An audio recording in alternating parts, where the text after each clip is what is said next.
A paz do Senhor Jesus, Deus te abençoe. Eu sou o pastor Ricardo Silva e estamos prosseguindo com o estudo sobre o livro de Hebreus.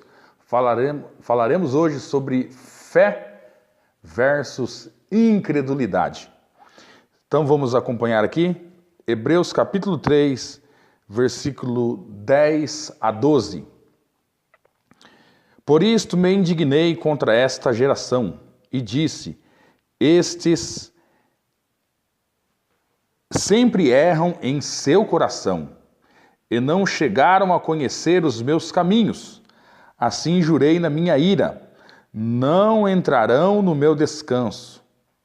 Vede, irmãos, que nunca se ache em qualquer de vós um coração perverso de incredulidade para se apartar do Deus vivo. Amém? Na verdade, vou continuar a leitura. Eu disse versículo 12, mas vamos aqui prosseguir do versículo 13 até o versículo 19. Antes exortai-vos uns aos outros, todos os dias durante o tempo que se chama hoje, para que nenhum de vós se endureça pelo engano do pecado. Porque nós temos tornado participantes de Cristo, se é que guardamos firmes até o fim a nossa confiança inicial. Enquanto se diz: hoje, se ouvirdes a sua voz, não endureçais os vossos corações, como na provocação. Pois quais os que, tendo-a ouvido, o provocaram? Não foram porventura todos os que saíram do Egito por meio de Moisés? E contra quem se indignou por 40 anos? Não foi porventura contra os que pecaram, cujos corpos caíram no deserto, e a quem jurou que não entrariam no seu descanso, senão aos que foram desobedientes? E vemos que não puderam entrar por causa da incredulidade. Então, o apóstolo falando aqui aos hebreus, falando da vida pregressa deles, lá com seus pais no deserto, a forma como eles então caminharam aqueles 40 anos, e durante 40 anos Deus não esteve contente com aquele povo. O livro de Jeremias, no capítulo 2 e o versículo de número 13, diz que: porque o meu povo fez duas maldades, a mim me deixaram o manancial de águas vivas, e cavaram para si cisternas rotas, que não retêm água. Então, eles erravam no seu coração, como nós vemos aqui a leitura de Hebreus. Eles erravam no coração. Marcos, capítulo 7 e versículo 15, diz: não há nada há fora do homem que, entrando nele, possa contaminá-lo. Mas o que sai do homem, isso é o que o contamina. Então, o que contamina a gente não é o que entra, mas é o que sai, porque sai do coração. Interessante que o livro de Apocalipse, capítulo 13, versículo 16, fala sobre o número da besta. Versículo 16, 17 e 18, quando fala lá que o anticristo fez com que rico, pobre, todos estivessem ali, não ia comprar, não ia vender, senão que tivesse a marca com o número do seu nome. O versículo 18 diz: aqui a sabedoria, aquele que tem entendimento calcule o número da besta, porque é número de homem, e o seu número é 666. Aqui Deus criou o homem no sexto dia, então o número 6, é o número do homem, vamos dizer assim. Agora veja, as pessoas estão preocupadas com algo externo, com o chip, com o carimbo, enfim, qualquer outra coisa externa, mas é no coração. Então esse 666, é o homem elevado a 3. É aquela pessoa que está perdida no seu orgulho, na sua soberba, de que tudo é para ela, ela não quer prestar contas a Deus, ela não quer temer a Deus, ela não quer ouvir o Evangelho, ela não quer se submeter, né, como fala no livro de Efésios, no capítulo 4, que Deus deixou, foi Deus quem deixou, né, primeiramente apóstolos, profetas, evangelistas, pastores e mestres, deixou para a edificação dos santos. Não, ela não precisa ouvir ninguém, né? Ou então quer ouvir, já é o contrário. Tem pessoas que se submetem, mas como a Bíblia fala, se não me engano está no livro de Timóteo, pessoas com comichão nos ouvidos, e elas querem acumular para si mestres que venham falar de acordo com os seus desejos. Olha, a pessoa não quer ouvir o que Deus tem para ela quer ouvir aquilo que satisfaz o coração dela. É o homem elevado a 3. Então, isso, a gente está preocupado com o chip. E muitas vezes o nosso coração, o nosso viver, já somos um 666 todinho. Que não está só na mão e na mente, não, em todos os nossos atos. Então, o livro de Hebreus, capítulo 3, versículo 13. Antes exortai-vos uns aos outros todos os dias durante o tempo que se chama hoje, para que nenhum de vós se endureça pelo engano do pecado. Aqui fala o engano do pecado.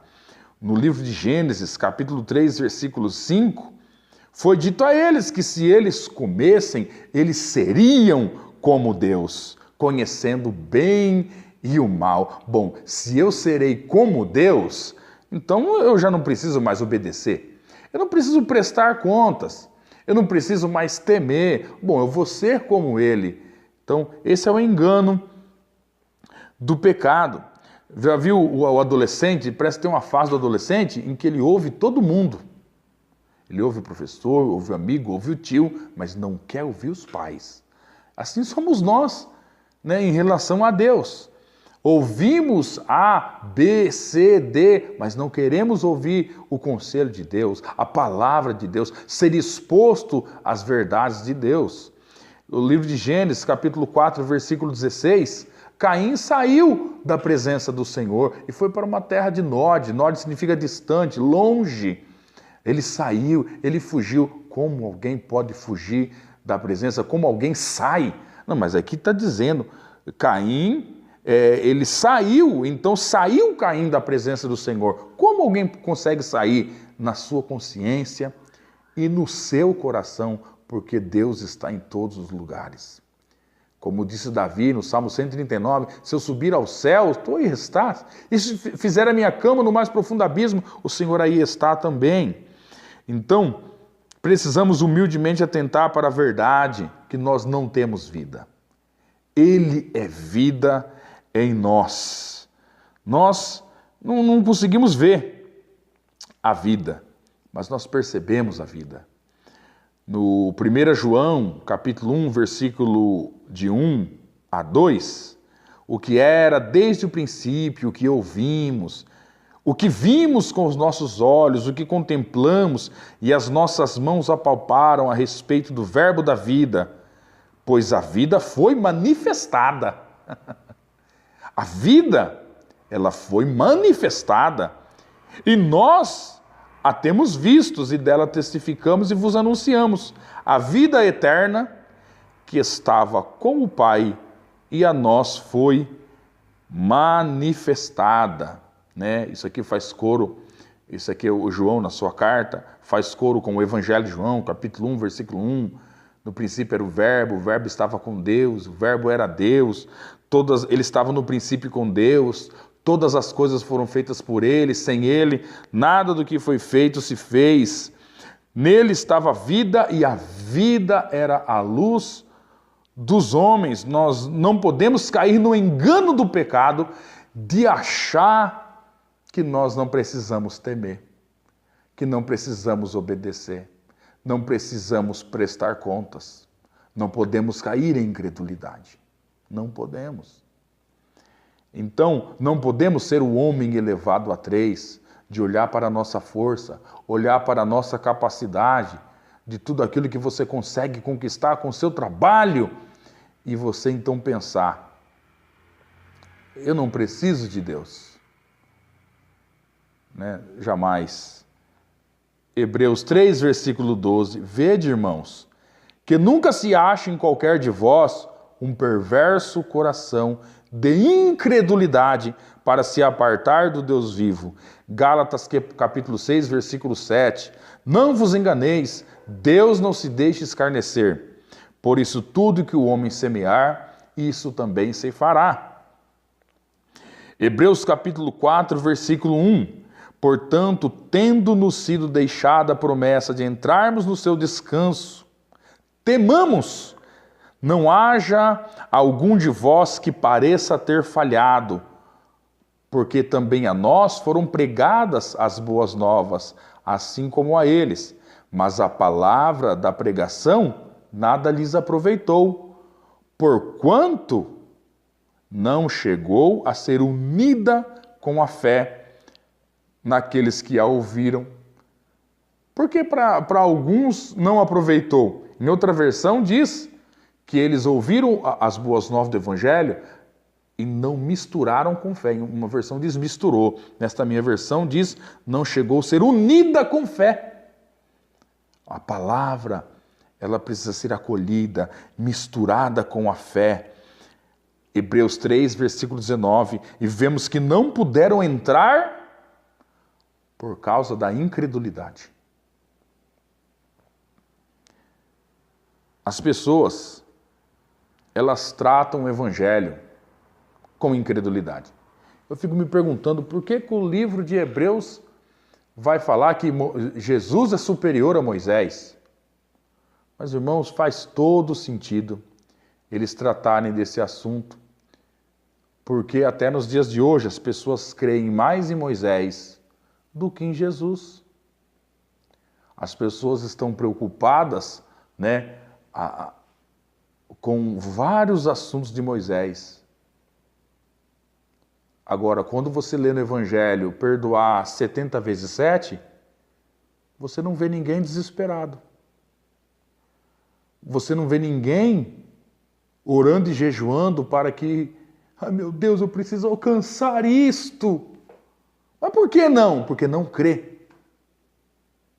Não crê. Ouve, acha bonito, mas não mistura com fé. Não traz aquilo para a sua vida. Pode ser que tenha alguém que esteja mesmo dentro da igreja e tenha um coração incrédulo. Não houve reconciliação dele para com Deus. Precisamos ter fé, não ser levado pelo engano do pecado. Qual é o engano do pecado? É você achar que você é. Vocês serão como Deus. É o homem elevado a 3. É você se ver e pensar que você pode tudo. Então, o que precisamos? Ter fé, não ser levado pelo engano do pecado e corresponder. Corresponder ao Evangelho, corresponder às pregações, aquilo que se é ministrado, são características de alguém que é casa de Deus. Tem muitos que estão na igreja, e eles simplesmente estão lá. Talvez o pai força ele ir. Não, você tem que ir, põe a roupa. Vamos lá. E aí ele chega na igreja, senta, cruza o braço, todo mundo fica em pé na hora do louvor, ele está lá sentado. Não vê a hora de acabar o culto. Mas aí o pai fala para ele, viu, você já tem 16 anos, vamos se batizar? Está na hora de se batizar. Ele, não sei, mas olha, eu não vou te dar o PlayStation. Não, então me batiza, eu vou me batizar. Ou então comete algo tão ruim, aí vem aquele remorso, que não é arrependimento, mas vem aquele remorso, e então ele fica ali um tempinho, se batiza, mas depois não quer nada com nada. Pessoas que vão para a igreja porque meus amigos estão todos lá, então eu tenho que ir, é melhor ir, né? Eu preciso da bênção de Deus para o meu trabalho, é melhor eu ir, eu vou lá um dia na semana ou 2, e está tudo bem, né? E aí vai e fica lá parado. não dá um glória, não faz uma oração sincera, não participa, não louva de todo o coração, está lá, né? O que somos será revelado. O que somos será revelado.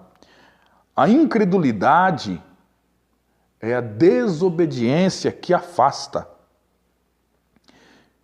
Eu vou ler novamente aqui Hebreus 13, versículo 12. Vede, irmãos, não ache em qualquer um de vós um coração perverso de incredulidade para se apartar do Deus vivo. E a quem jurou, não entrarão no meu descanso, não entrariam em meu descanso, senão os que foram desobedientes? E vemos que não puderam entrar por causa da incredulidade. Então o que precisa ter? O que precisa ter é fé. Fé. O Hebreus 4, versículo 2. As boas novas vêm, precisamos misturar com a fé, unir a boas novas com a fé. Agora veja só, Romanos 10, versículo 13. Porque todo aquele que invocar o nome do Senhor será salvo.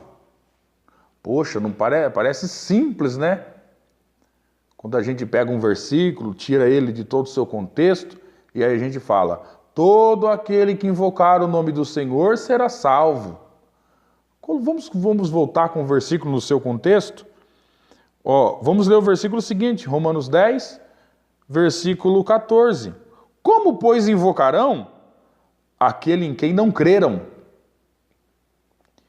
Como crerão naquele de quem não ouviram falar? E como ouvirão se não há quem pregue? Como pregarão se não forem enviados? Como está escrito, com formosos pés dos que anunciam coisas boas. Versículo 16. Mas nem todos deram ouvidos ao evangelho. Pois Isaías diz, Senhor, quem deu crédito à nossa mensagem? Romanos, capítulo 10, de 13 a 16. Tiago, capítulo 2, versículo 14. Que proveito há, meus irmãos, se alguém disser que tem fé e não tiver obras? Porventura, essa fé pode salvá-lo? Então, como que é a salvação? A salvação alguém pode olhar para esse texto aqui e dizer, para ser salvo, não é ser salvo. Ninguém é salvo só pela graça, não. A gente é salvo pela graça, mas é salvo pelas obras também. Negativo. Somos salvos pela graça. Mas, Ricardo, o texto de Tiago, que proveito há, meus irmãos, se alguém disser que tem fé e não tem obras? A salvação é pela fé ou é pelas obras? Olha só. Porventura essa fé pode salvá-lo? Vamos ler o texto. Efésios 2, versículo 8 e 9. Porque pela graça sois salvos, por meio da fé. Isso não vem de vós, é dom de Deus. Não vem das obras para que ninguém se glorie. Agora a questão é o seguinte, você crê? Você creu no Evangelho? Entendeu o Evangelho? Prestou atenção? Deu crédito à mensagem do Evangelho? Muito bem. Então, se você fez isso, agora vamos ler o texto de Tiago novamente. Tiago 2,14. Que proveito há, meus irmãos, se alguém disser que tem fé. Alguém pode dizer, eu tenho fé. E não tem obras. Porventura, essa fé. Está entendendo? Não falou a fé. Porventura, a fé pode salvá-lo? A fé é o que salva. Mas essa fé que não gerou nada, essa fé que não gerou atitudes na pessoa, essa fé, eu estou duvidando. Então aqui a questão não é a salvação pelas obras, mas é uma salvação de alguém que está falando que está salvo, mas está naufragando. Então essa fé, porventura, esse tipo de fé pode salvá-lo? Essa que é a questão. Então aqui, em Tiago, ele não está falando que a salvação é pelas obras, mas ele está falando que a fé genuína gera obras. Você ouviu o Evangelho? Você tem ciência das implicações de você dizer eu creio no Evangelho? Você tem ciência disso? No caso daqueles no deserto, eles ouviram, mas nada adiantou. O resultado de ouvir e não crer é se apartar. Então a fé, ela se desenvolve, aumenta, porém sempre produz resultados. Sua fé pode crescer. Eu não tenho, né? Ela vai crescer, mas ela sempre produz resultados. Muitos desses hebreus estavam voltando, né, às práticas anteriores, deixando o Calvário para voltar para o altar. Se estavam voltando ao altar, então estavam negando a Cristo. Talvez você chegue à conclusão que você não crê. E se você chegou a essa conclusão, então creia a partir de hoje. Comece a ouvir a Cristo. Comece a ouvir o Evangelho. Praticar o Evangelho. 70 vezes 7. Se descabele, bate a cabeça na parede, chore, põe a boca no pó, como diz lá Lamentações de Jeremias. Põe a boca no pó, talvez haja esperança. Põe a boca no pó, veja de onde você veio, chore, se descabele, porque o 70 vezes 7 é real. Então precisamos ouvir as palavras de Cristo e crer nas palavras de Cristo. Amém? Fé e incredulidade. Deus te abençoe em nome do Senhor Jesus.